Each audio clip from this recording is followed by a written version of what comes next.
going on, guys? I'm John Stevenson, and today I will be showing you a step-by-step how-to video with the talked about AquaPea and its uses with leaks under slab foundation homes.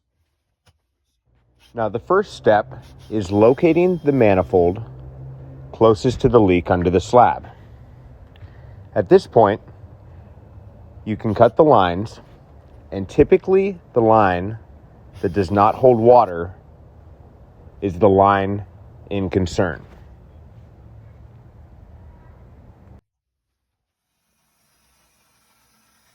Now, the second step is connecting your induction manifold into a live line on the left and into your leaking line on the right. Typically, I turn the water on to make sure that there are no leaks at my manifold or at the connection points. Shark bites are a great fitting to use because they are removable and not permanent. For step 3, you start a timer for 1 minute and calculate the exact rate of loss going through your water meter feeding the active leak.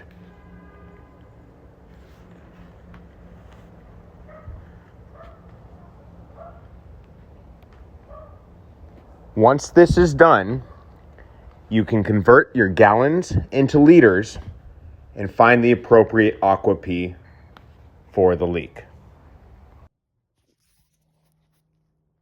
For step 4, you mix the small polymer putty, making sure to bend it over itself until it is all one color.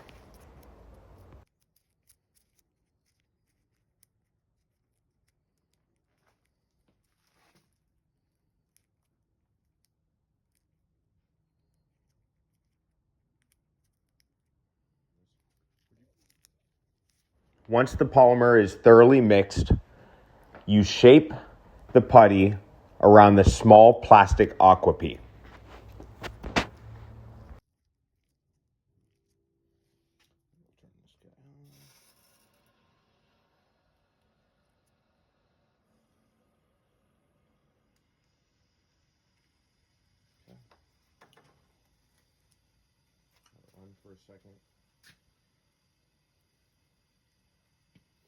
At this point, you will turn on your induction manifold and fill the line with water.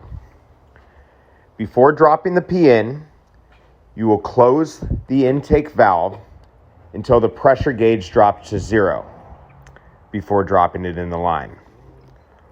Once it's dropped in the line, you close the valve and turn the water back on. At this point, the AquaPea will find the leak under the slab and seal it permanently. It's a good idea to leave at least 20 minutes to give adequate drying time before putting the pipes back together. So as you guys can see, the AquaPea is a great permanent solution for a slab leak with very little excavation and damage to the home. If you like the video, please like, share, subscribe, and be sure to check out my other video on how to make the induction manifold for the AquaPea. Feel free to ask any questions. Thanks for watching.